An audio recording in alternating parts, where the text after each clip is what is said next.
I'm about to tell you what you can learn from Love Island All-Stars about the art of dating. Hit subscribe so you don't miss another video. Dating is absolute hell. I totally detest it. It's a complete nightmare. Why is it a nightmare? Because when you get to my stage of the game, it seems like the blokes don't have any game. They're old, they're tired, they've had a difficult life, they're divorced, they're widowed, something or other's happened to them.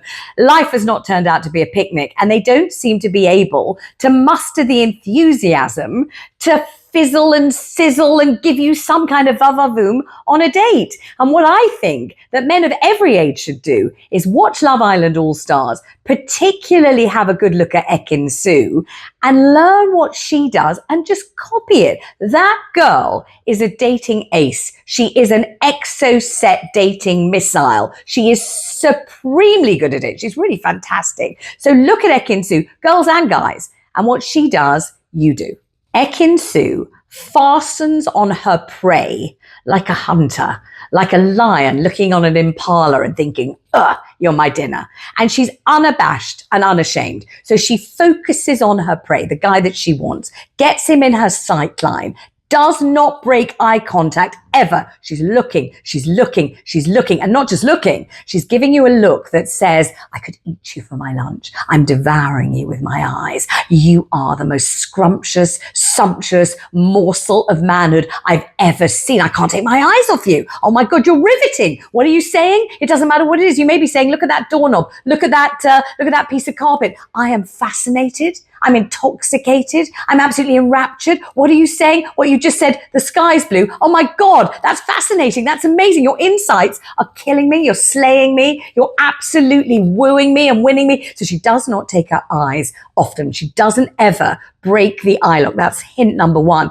to take from Ekin-Su. Number two, she's unabashedly flattering. You might feel embarrassed to look at a guy or look at a girl and say, got the most beautiful eyes, you know. You might think, oh my God, that's so cheesy. That's so rubbish. I can't say that. It's not even funny. They'll think I'm lying. They won't believe me. I'll look into it. Ekin-Su does not blanch. She does not think twice about whether it's too much, too cheesy, it's overdoing it. She does it. She just looks at whoever it is, oh, Curtis Pritchard, for God's sake, and says, oh my God, I never noticed you had such beautiful eyes. And the person who is the target of her praise just can't help it. You see them kind of blooming and kind of burnishing and kind of say, oh, really? What, my eyes? You think my eyes are beautiful? You do you? And immediately they're hooked. They're fascinated. They're flattered. They're also rather feeling marvelous about themselves. They start blinking and winking. Oh my God, my eyes. You think my eyes are beautiful? You're looking at me, just absolutely enraptured by me. You can't take your eyes off me. And you think my eyes are beautiful. And then she says something challenging. This is the clever part. She says something like, so what is your favorite takeaway? Or, so if you were cooking, what would be the dish that you would make? I hope it wouldn't be this. I hope it would be that. I hope you wouldn't do that. So she's showing, I'm not a total doormat. I'm looking at you adoringly. I'm laughing at your jokes. I'm flattering you by saying you've got beautiful eyes, but also I'm a bit of a challenge. I'm not boring. I'm interesting. I have standards, you know. I am witty. I've got stuff going on here. So impress me, baby. Impress me. Impress me. So she's doing, I'm impressed. You could impress me more. I think you're wonderful. You could be more wonderful. I'm challenging you, but in a way that shows I already like you. So I'm not threatening you. I'm just challenging you, slightly getting you interested, slightly getting you to up your game a little bit so that we've got a little bit of to and fro, a little bit of ping and pong. It's all going. It's going. I say this, you come back to me. I say something else. You giggle. I giggle, we look at each other. None of this means anything. Doesn't add up to a hill of beans. All the gentlemen who have taken me out and told me about their tragic divorces and their operations in hospital and the businesses that have gone bust and the terrible trauma that they've suffered, that's not date one, for God's sake. That could be date 25, date 55. Just kick all the misery into the long grass and channel your inner Ekin-Su. Men and women, look at Ekin. Do what Ekin does. Be single-minded. Smile a hell of a lot. Flick your hair back.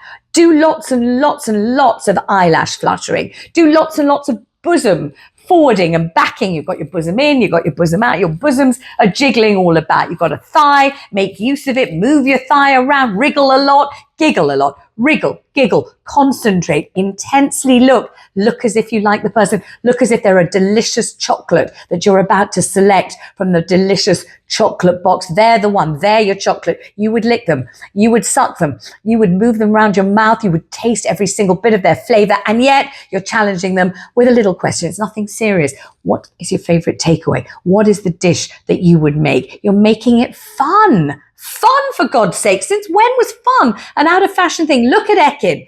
Do as Ekin does. Make it fun. Make it lighthearted. Sex it up with a lot of bosom and the thigh. Look as if you're having a ball, even if you're not at all. Even if Curtis Pritchard is telling you about when he was in drag in Priscilla, Queen of the Desert, and how great his calves looked in high heels. Pretend that's the sexiest thing you've ever heard in your life and the funniest. Throw your head back, show your neck, show your lovely pearly white teeth. They probably cost you a lot of money. Show them off, flick your tongue around your mouth a lot. Have a lot of sparkle about you.